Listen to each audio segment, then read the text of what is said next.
What's up everybody and welcome back to another episode of Upcoming Mods, the series that shows you 90% weapon mods, and every once in a while we have a few other mods here. In this episode in particular, we actually have two non-weapon mods, both of those being kind of armor or aesthetically appealing mods. I mean, I feel like you guys know this intro. I say it time and time again, but it feels so unnatural to not include an intro at all. I've tried recording videos where just no intro and you just jump right into it, but it's like, whoa, easy there. So instead I'm just going to keep it short and sweet. With that, we'll get right into it.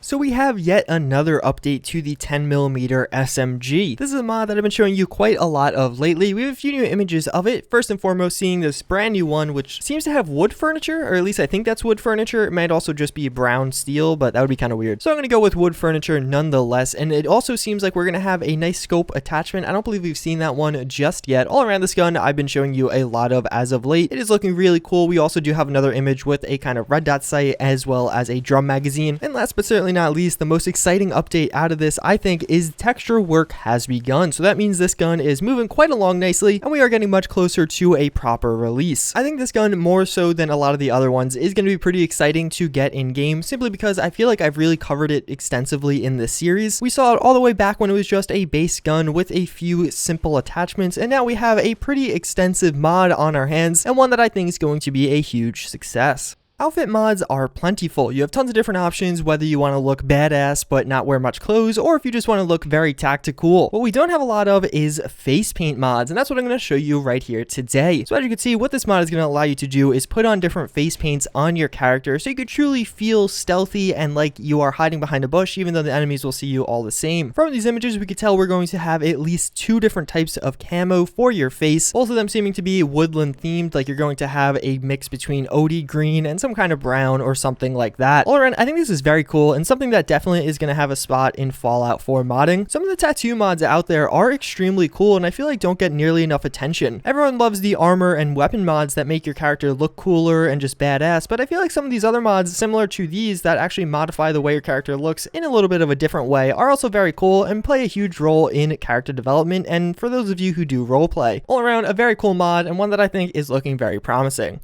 So next up, we do have an update to the TripleBarrel Shotgun. This is a new work in progress mod by Doombased. He has made a ton of different weapon mods in the past and actually has one of the few very nice weapon packs out there, that being Doombased weapons merged. As we can see from this video, it seems like War Daddy is going to be doing the animations for this weapon, and also sounds really nice. The weapon itself is pretty simple, more or less just being a double barrel shotgun with a third barrel on top, but even a little bit cooler than that, it's also going to have a number of cool different textures and camos that we have seen in other images. And further, I think this is a cool weapon to include in a weapon pack. It's going to fit really well into the game. It's not going to feel too kind of abstract, and at the same time, who doesn't want a triple barrel shotgun? That just sounds like a ton of fun and honestly a lot more practical than a double barrel shotgun. So next up, we have some images of an M16/service rifle. So it's going to be by Trains CDG. I think I covered one of his mods in the previous episode of this series. He was one of the OG mod authors for Fallout 4. He was bringing us some of the earliest weapon mods available for the game, and a lot of them being quite cool. Well, now he is working on a AR-10 or AR-15 style platform that's obviously going to encompass the M16 as well as the service rifle from Fallout New Vegas. I think this is a really cool concept and something I'm really surprised nobody has done thus far. That being taking the AR-15 platform and actually applying it to Fallout 4's weapon customization. You can truly change the way a weapon works in Fallout 4, and obviously the AR-15 has a lot of different customizability options, whether that be a burst fire weapon, the M4 kind of closer range to medium range weapon, or an M16 that's a little bit longer range, or even the kind of Vietnam style M16 that you could see in the service rifle. Or even if you want to take a step further, there's a ton of aftermarket things like mag pull parts, different stocks and barrels that you can apply to this weapon system to truly make it your own. It definitely seems like this mod in some sense is attempting to achieve that, which is very cool and obviously looking very promising.